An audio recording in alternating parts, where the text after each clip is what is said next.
नमस्ते। 2025 की जो चैलेंजेस ऑफ 25 की एक हम सीरीज कर रहे हैं, उसमें आज सुधांशु जी मेरे साथ हैं। सुधांशु, तो ये आइडिया है कि हमने इस सीरीज में पहले दिन मैंने जो हाउ आई थिंक कि हिंदुस्तान के चैलेंजेस क्या हैं, फिर मैंने अभय दुबे जी के चश्मे से इसकी बात कही कि पॉलिटिकल चैलेंजेस क्या हैं। कल प्रोफेसर अरुण कुमार थे, उन्होंने इकोनॉमी के हिसाब से आर्थिक चैलेंजेस देश के सामने क्या है। मैं समस्याओं से ज्यादा चैलेंजेस की बात कर रहा हूँ। आपको इसलिए बुलाया क्योंकि इंडस्ट्री के इतने दिन रहे हैं, वो चाहे वंदे भारत हो, वंदे भारत कहने के लिए तो रेलवे का प्रोजेक्ट था, पर it is a complete thing in itself. मतलब एक मैन्युफैक्चरिंग को ड्राइंग बोर्ड से लेके फाइनल शेप में लाने को, उसको पटरी में दौड़ाने तक की सफर रहा है। From a purely from someone who has headed a institution, देश के सामने आज चैलेंजेस क्या है? मतलब from your point of view, manufacturing और बिजनेस के हिसाब से व्हाट आर द चैलेंजेस, जो 3 हो, 4 हो, 5 हो, मतलब थोड़ा दर्शकों के साथ हम लोग शेयर कर रहे हैं कि आपकी नजर में क्या चैलेंजेस है। जी, पहले तो आपके दर्शकों को नमस्कार। और चूंकि वंदे भारत की बात आपने की तो मैं शुरुआत उससे करता हूँ। वंदे भारत को मैन्युफैक्चरिंग से ऐसे रिलेट करेंगे कि ये जो मैन्युफैक्चरिंग फैसिलिटी रेलवे की थी उसी को यूज करते हुए बनाई गई थी। जो design capability integral coach factory में थी उसी को यूज करते एक नया प्रोडक्ट लेके हम लोग सामने आ पाए। बस उसको अगर आप एक्सपैंड करें पूरे मैन्युफैक्चरिंग सेक्टर के लिए इंडिया में, तो मेरा ये कहना है कि भारत आज उस स्थिति में है जो चीन कोई 25 साल पहले था। टेक्नोलॉजी वो भी लेके आए, उन्होंने भी बहुत से सॉप्स दिए, हम लोग से बहुत ज्यादा ही दिए उन्होंने, तो कम्युनिस्ट कंट्री होने के बावजूद। लेकिन एक चीज जो ध्यान में रखी कि सिर्फ मैन्युफैक्चरिंग से ही नहीं होगा। अगर आप एक नया प्रोडक्ट लेके आएंगे, प्रोडक्ट डेवलप करेंगे, तो उसका पेनिट्रेशन ज्यादा होगा, उसका फायदा ज्यादा मिलेगा। अब देखिए, वंदे भारत में मुझे कहना तो नहीं चाहिए, पर जो 6 साल पहले प्रोडक्ट डेवलप हुआ उसमें कोई खास इंप्रूवमेंट नहीं कर पाए हम लोग, वरना इसका एक्सपोर्ट में और यहीं पेनिट्रेशन में और बहुत ज्यादा फायदा होता। तो इसकी लार्जर पिक्चर ये है कि देखिए, भारत में प्राइवेट सेक्टर को या पब्लिक सेक्टर को ब्लेम करने से कोई फायदा नहीं है। सबसे ज्यादा खर्च अगर कोई करता है तो सरकार करती है, और ये सरकार कुछ ज्यादा ही कर रही है। आपको पता है, इंफ्रास्ट्रक्चर में खर्च जो है 10 से 15 लाख करोड़ की रेंज में है। तो क्या इनोवेशन को, मैन्युफैक्चरिंग में इनोवेशन को आप बढ़ावा दे रहे हैं? और इनोवेशन को बढ़ावा आप बड़ी कंपनीज के थ्रू नहीं दे पाएंगे। स्टार्टअप्स के लिए आपने स्कीम बहुत निकाली है, लेकिन मेरा मानना है कि बड़ी कंपनीज के पास बड़ा कैपिटल होता है, वो टेक्नोलॉजी एम्प्लॉय करके स्केल पे मैन्युफैक्चरिंग जरूर कर सकते हैं, लेकिन उनको ऐसा इनोवेशन का कोई खास इंसेंटिव नहीं होता। तो एमएसएमई सेक्टर पे बात आ जाती है। एमएसएमई सेक्टर पे आप कितना ध्यान दे रहे हैं और उनका इनोवेशन आप कितना इनकरेज कर रहे हैं। आप उनको ऐसी फील्ड दीजिए कि जो इनोवेशन करने में उनका खर्च हो वो तो निकले ही, वो उसमें कुछ, मान लीजिए आपने 10 ट्राई किए तो 3 भी सक्सेसफुल हुए, तो वो बहुत बड़ी स्केल में जाएगा। वो उतना ज्यादा मुझे होते हुए नहीं दिखता है। 2-3 चीज और बोल दूं। एमएसएमई की डेफिनेशन, जब ये स्टिमुलस इन्होंने दिया कोविड के बाद, एक तो कि ठीक है, लोन, कोलेटरल फ्री लोन वगैरह की फैसिलिटी बढ़ाई, वो ठीक है, लेकिन इन्होंने एमएसएमईज की डेफिनेशन भी बदल गई। वो पहले जो एक्स होता था वो 5x हो गया। अब 250 करोड़ तक के टर्नओवर को भी एमएसएमई में लिया जाने लगा है। तो इसका बड़ा फायदा जो है वो छोटी कंपनीज, जिस लेवल से स्टार्टअप से या छोटी कंपनी से इनोवेशन पैदा होता, वो मेरे ख्याल से नहीं हो पाया है। जी सांजो, मैं एक चीज और इसलिए क्योंकि मैं जिस ढंग से देखता हूँ और कई लोगों को लगे कि मैं बायस्ड हूँ, जैसे एक देश में इंस्टीट्यूशन और उसके मामले में अडानी जी इज अ नेम जो बहुत सी चीजों को सिंबलाइज करते हैं। तो अडानी जी अपनी साइट पे लिखते हैं कि वो दुनिया के दूसरे बड़े आदमी हुए थे एक समय, वो कुल 36,000 लोगों को रोजगार देता है। हाँ, बिल्कुल। जबकि मैं जिसमें मैंने अपनी मतलब शुरुआत की नौकरी की, मैं स्टील अथॉरिटी के एक प्लांट में 55 से 60,000 लोग एक स्टील प्लांट के एक जगह काम करते थे। पूरे देश में तो उस समय हम लोग 8-10 लाख, आप भी रेलवे में काम करते हैं। तो मुझे ऐसा लगता है कि देश में शायद लार्जर चीज है रोजगार जी। और ठीक है, प्रॉफिटेबिलिटी एक है। मैं कल प्रोफेसर अरुण कुमार के साथ था, उनसे मैंने पूछा कि 5 ट्रिलियन हो जाए या 50 ट्रिलियन हो जाए, मुझे आपको मेरे घर, मेरे ऑफिस में जो झाड़ू लगाता है, जो मेरे मेड जो मेरे यहाँ बर्तन साफ करने आती है, उसको क्या फर्क पड़ेगा जरा। मैं ये भी, क्योंकि we are talking of the challenges of the country, not of individuals. ये तो बहुत आपने, अगर वेल्थ की बात की जाए, अभी डेटा एग्जैक्ट तो मुझे नहीं याद है, पर सिंबॉलिक डेटा मैं बता सकता हूँ कि आप मान लीजिए 4 ट्रिलियन इकोनॉमी के पास पहुंच रहे हैं, पर कहीं मैंने पढ़ा कि टॉप के 10 लोगों की वेल्थ अगर आप हटा दीजिए या इनकम साल की, तो ड्रास्टिक रिडक्शन उसमें हो जाता है, ड्रास्टिक, मैनी परसेंटेज पॉइंट्स। इसका ये मतलब हुआ कि सिर्फ जो आपने कहा, सिर्फ आप 5 ट्रिलियन इकोनॉमी होने से कॉमन आदमी की जिंदगी में कोई फर्क नहीं पड़ेगा, शायद और खराब भी हो जाए। ये बात आपके सामने है, एकदम सही कहा आपने। एम्प्लॉयमेंट बिग टिकट इन्वेस्टमेंट से शायद नहीं आएगा, जैसा मैंने पहले कहा कि आप अभी देखिए, बहुत आप रोज सुनते हैं कि इंडिया में इतने मोबाइल फोन बनने लगे PLI स्कीम में। मैंने कहीं पढ़ा नहीं कि उससे एम्प्लॉयमेंट कितना जनरेट। MSMEs की पोटेंशियल है जनरेट करने के लिए एम्प्लॉयमेंट। ये नहीं कह रहा हूं कि वो टेक्नोलॉजी नहीं यूज कर सकते, वो भी डिजिटल वर्ल्ड आ रहा है, टेक्नोलॉजी वो भी यूज करेंगे, लेकिन उससे जॉब कम नहीं होंगे, नए इनोवेशन आने से जॉब बढ़ेंगे, जैसे कंप्यूटर्स के साथ हुआ।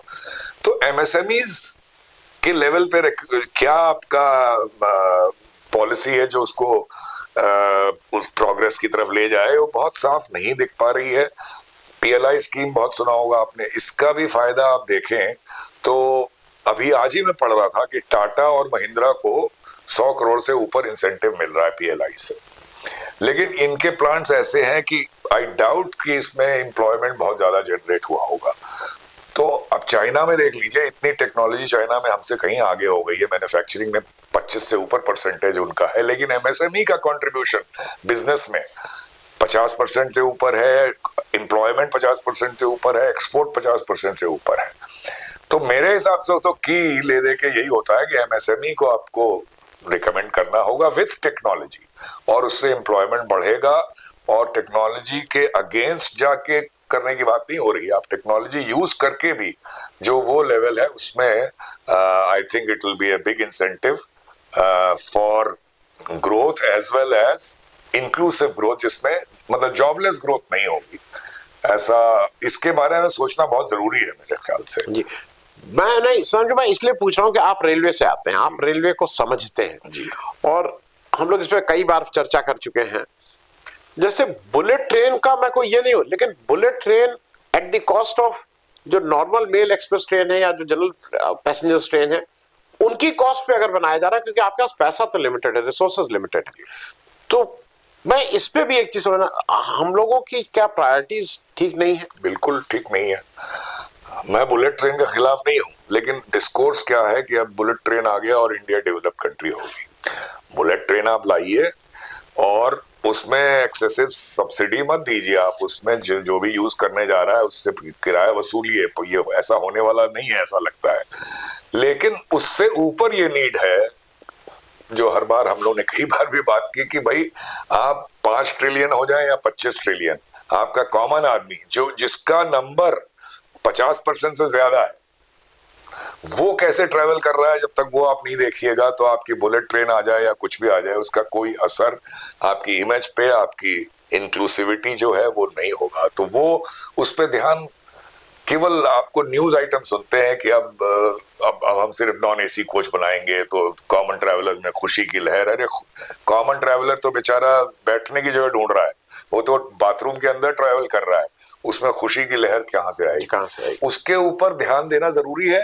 और अगर आप देंगे ध्यान, यानी कि आप ज्यादा ट्रेन बनाएंगे या और इंफ्रास्ट्रक्चर पे और ध्यान देंगे बजाय बड़े बड़े स्टेशन बिल्डिंग बनाने के, तो उससे एम्प्लॉयमेंट भी बढ़ेगा। तो आई एग्री विथ यू कि ये फोकस सरकार का गलत है और अपने कंट्री में डिस्कोर्स ऐसा हो गया है कि इस गलत डिस्कोर्स, गलत जो प्रोजेक्शन के बावजूद बहुत लोग उससे मुतासिर हो जाते हैं। ऐसा होना नहीं चाहिए। और बुलेट ट्रेन आप जरूर बनाइए, लेकिन जो मेन मुद्दा है ये नहीं ध्यान देंगे तो वो ठीक नहीं रहेगा। मैं सुधांशु दो चीजें इसलिए, क्योंकि मैं अपने डिस्कोर्स में नैरेटिव में इस तरफ बैठता हूँ। दो चीजें मैंने हाल में देखा। मैं जब बड़ा हो रहा था तो मेरे घर में, चूंकि मेरे पिता किसान थे, तो जब मैं एक होता था लोगों को ये रहता था किसान, अरे ये सब ऐसे ही, मतलब they are a liability type. फिर मैं एक पब्लिक सेक्टर में काम किया, अरे पब्लिक सेक्टर ये सब निकम्मे हैं, ये सब किसी कामचोर टाइप लोग हैं, सरकारी हैं तो ये निकम्मे। और अब एक नया कंटेम्प्ट है लोगों के उसमें, अरे ये रेवड़ी बांट रहे हैं, इसको देश को निकम्मा बना रहे हैं। मैं इसलिए इस बात को ला रहा हूं कि इनइक्वालिटी बहुत है, असमानता बहुत है। और ये जितने दर्शक मेरा ये शो देख रहे हैं, मतलब आप और हम जब इसको शो शुरू करने से पहले बात कर रहे थे, कई बार हम लोग रेस्टोरेंट पे उससे ज्यादा का बिल दे देते हैं जो हमारे यहाँ किसी एम्प्लॉय की सैलरी है, and we have a guilty feeling for that. मैं इस पे, क्योंकि ये इंपॉर्टेंट चीज है जिसमें हम सब लोगों को सोचना भी चाहिए, बोलना भी चाहिए और संवेदनशीलता भी रहनी चाहिए, सेंसिटिवनेस। ये तो I fully agree with you. आपने एग्जाम्पल दे ही दिया, ऐसे रोज आपको एग्जाम्पल मिलेंगे। और आमतौर पे हमारे आपके कैटेगरी के लोग या हमसे ऊपर वाले या हमारे आसपास वाले, इससे एक इंडिफरेंस जो आ गई है वो बहुत खतरनाक है। बिकॉज ये कभी ना कभी ये हम लोग के जीवन में ये चेंज लाएगी टू एडवर्सिटी। बिकॉज आप कितने दिन सबको डाउन रख सकते हैं, आप बहाने बहुत ढूंढ सकते हैं। अब आप एक कहते हैं कि बात एम्प्लॉयमेंट इसलिए भी नहीं है कि बहुत लार्ज पॉपुलेशन अनएम्प्लॉयबल है। अगर अनएम्प्लॉयबल है तो उसके लिए आप ये स्किल डेवलपमेंट का डिडोरा पीट रहे हैं, उससे क्या फायदा मिला अभी तक? मैन्युफैक्चरिंग के लिए स्किल चाहिए, लेकिन उसके लिए ग्राउंड लेवल पे कितना बढ़िया काम हो रहा है ये भी तो देखना होगा। तो I agree with you, skill development पे और काम होना चाहिए तो उनकी एम्प्लॉयबिलिटी बढ़ेगी।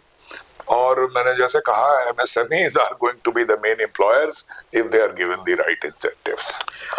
मैं समझो, मतलब एक आध क्वेश्चन इसलिए जल्दी से कर ले रहा हूँ। हमने एक चीज और खराब की, जो मुझे लगता है कि हम लोग स्क्रू ड्राइवर टेक्नोलॉजी को लाइए, असेंबल करिए, इसको हम लोग मैन्युफैक्चरिंग से गलतफहमी होने लगी कि ये मैन्युफैक्चरिंग कर रहे हैं। उद्योगपति, मैन्युफैक्चरर और ये जो वैल्यू एडिशन वाले हैं जो स्क्रू ड्राइवर से करते हैं, दोनों दो अलग अलग चीजें हैं। मैं इसको अगर दर्शकों को आप समझा सकें कि मैन्युफैक्चरिंग से ही रोजगार आएगा, मैन्युफैक्चरिंग से ही देश संपन्न होगा, देश की जो रीढ़ है वो मैन्युफैक्चरिंग है, इसको जरा समझा दें। एक चीज मेरी भी समझ के बाहर है, जैसे मोबाइल फोन्स PLI स्कीम में बन रहे हैं, एप्पल, जहां तक मुझे मालूम है उसका वैल्यू एडिशन इंडिया में पता नहीं, शायद 10-15-20% है। PLI में कैसे वो क्वालिफाई कर रहा है मुझे पता नहीं है, लेकिन मुझे इतना मालूम है कि उसके अंदर के जो ICs हैं वो शायद अभी भी चाइना से आते हैं।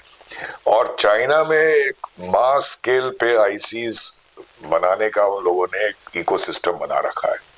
तो अगर आप केवल असेंबली करेंगे यहाँ पे, तो वो उसमें हमारी कोई खास बात नहीं, किसी भी कंट्री में हो सकता है। वो आप आके फैक्ट्री लगाइए, कहीं भी हो सकता है उस लेवल की स्किल। तो ये बात आपकी एकदम सही है, इसीलिए घूम फिर के बात फिर स्किल पे आती है। और ये स्क्रू ड्राइवर टेक्नोलॉजी, अभी जैसे आपने बुलेट ट्रेन की बात की, मैं शुरू से लिख रहा हूँ, ऑफकोर्स सुनता कोई नहीं है।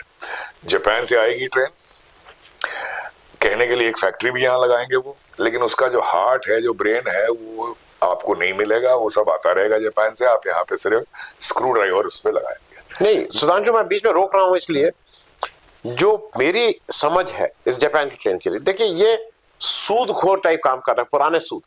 वो आपको एक उन्होंने लोन दिया जिसको चुकाएंगे हमारे लड़के के लड़के का लड़का, कुछ एक 50 साल 60 साल बाद वो लोन वापस किया जाएगा। लोन उन्होंने दे दिया तो खरीदना उन्हीं से है।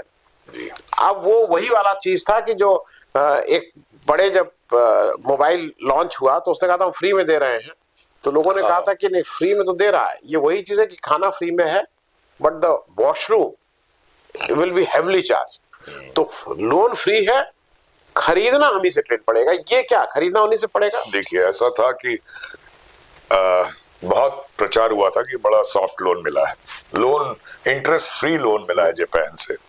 चलिए वहां तक ठीक है, उन्होंने एग्जैक्ट फिगर मुझे नहीं याद है, 90,000 करोड़ के आसपास था। अब एस्टिमेटेड कॉस्ट 1.5 लाख करोड़ हो गया ट्रेन का। उसमें कितना जीका यानी जापानीज बैंक से आ रहा है एग्जैक्ट नंबर मुझे नहीं आ रहा, लाख करोड़ के करीब होगा।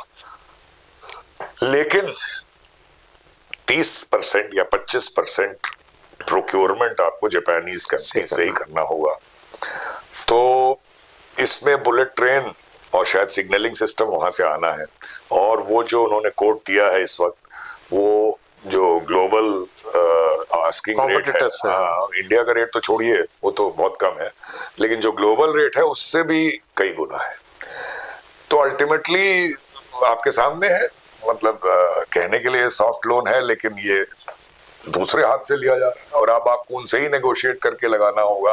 आप कितना भी कहें कि हम खुद बना लेंगे, वो अभी आप वहां नहीं पहुंचे हैं। आपको कोशिश शुरू कर देनी चाहिए थी 6 साल पहले। अब आप कहने के लिए शुरू कर रहे हैं, उससे जापानीज डरने वाले नहीं है। आपने 320 किलोमीटर प्रति घंटे के हिसाब से सिविल स्ट्रक्चर बना लिया है काफी। अब उसमें ट्रेन भी उतनी स्पीड वाली चाहिए जो जापान से ही आए, कोई रास्ता नहीं है, और वो एग्जॉर्बिटेंट दाम पे आएगी। आप जितना नेगोशिएट करके कम करा लें वो, और आएगी तो आगे भी जो ट्रेनें लगेंगी उसका भी अगर आप सिर्फ स्क्रू ड्राइवर टेक्नोलॉजी से यहाँ बनाओगे तो वहां से हमेशा आती रहेंगी फ्यूचर में। आप वहीं पे तो ये सब चीज पहले सोचनी चाहिए थी। ये तो ये ऐसा होगा ये तो पता था, ऐसा तो नहीं था कि आपको पता नहीं था। उस समय ये कहना कि हम बहुत अच्छा लोन ले आए हैं, ये गलत बात थी। कोई क्यों आपको फ्री लोन देगा? सॉफ्ट लोन कोई भी कंट्री क्यों देगी? हम इंडिया भी किसी को देने जाएगा तो अपना इंटरेस्ट देखेगा, तो उन्होंने भी अपना इंटरेस्ट देखा है। हमको पता होना चाहिए था कि ऐसा होने वाला है। तो सॉरी, मुझे एक एग्जैक्ट चीज नहीं पता। मैं आखिरी प्रश्न इसलिए पूछ रहा हूँ क्योंकि जो मेरी नॉलेज है और जो मेरी समझ है, मैं टेक्निकल आदमी नहीं हूँ। दुनिया के शायद हम तीसरे सबसे बड़े देश हैं जहां पे कार बिकती है। कार का मैन्युफैक्चरिंग और बेचने वाले हम लोग शायद तीसरे सबसे बड़े देश हैं। दूसरे भी हो सकते हैं, तीसरे तो हैं। मेरी अंडरस्टैंडिंग ये है कि भारत में इतनी कार बेचने के बाद भी हम लोग एक भी इंडिजिनियस इंजन नहीं बनाते हैं, कार का इंजन। अब उसमें कुछ लोग मुझसे डिस्प्यूट करते हैं, नहीं टाटा की उस कंपनी में उस वाले मॉडल में एक बना है। मतलब आपके पास जब 100 से ऊपर मॉडल है, उसमें हो सकता है 2 या 3 मॉडल में कहीं कोई कसम खाने के लिए कह सकता हो क्यों नहीं, लेकिन मेरी नॉलेज है कि एक भी इंजन इंडिजिनियस नहीं। मैं इस पे जरा सुनना, हम इंजन नहीं बना पाए। बिल्कुल आपकी बात सही है, इंजन नहीं बना है। डिफेंस में नहीं बना है, कावेरी इंजन का आपने सुना होगा, तो आपके एयरक्राफ्ट का इंजन बाहर का है। कार में सिर्फ टाटा ने एक ट्राई किया, वो भी टोटली हमारा नहीं था, मेरे ख्याल से यूरोप के किसी कंसल्टेंट के साथ था, और जो आपको पता है इंडिगो और इंडिका में चल नहीं पाया बहुत दिन। रेलवे का ले लीजिए, रेलवे में भी इंजन लगते थे, अब तो डीजल बंद हो गया। वो भी हम लोग ने उसमें टिंकरिंग जरूर की है, इंप्रूवमेंट करने की कोशिश की है, अपना इंजन हम लोग नहीं डिजाइन कर पाए। अब सवाल ये उठता है कि जिस कंट्री में स्पेस क्राफ्ट डिजाइन हो रहे हैं, मंगलयान चांद तक जाने के लिए, वहां इंजन क्यों नहीं डिजाइन हो पा रहा है? इसका मतलब ग्राउंड लेवल पे इनोवेशन को जो या डिजाइन को इंसेंटिवाइज करना जो काम सरकार का है, प्राइवेट कंपनी का बाद में आता है, पहले वो नहीं हो पा रहा है। तो वो उसमें अब यहाँ पे उसमें बहुत डिटेल में जाना संभव नहीं है, लेकिन ये एक स्टार्क एग्जांपल आपके सामने है कि जब आप चांद पे आदमी पहुंचाने की बात कर रहे हैं, और कर भी लेंगे मुझे ऐसा विश्वास है, तो वहां पे कोई भी एक इंडिजिनस इंजन नहीं डिजाइन हो पाना, ये बड़ी स्टार्क चीज है। और इस पे और सोचना चाहिए कि ऐसा क्यों नहीं हो पा रहा है, क्या करना है, और करना सरकार को होगा। उसके बाद और प्लेयर्स आएंगे, लेकिन पहला कदम सरकार को ही लेना पड़ेगा। आपका एग्जाम्पल एकदम सही था और पूरा इत्तेफाक करता हूं मैं इससे।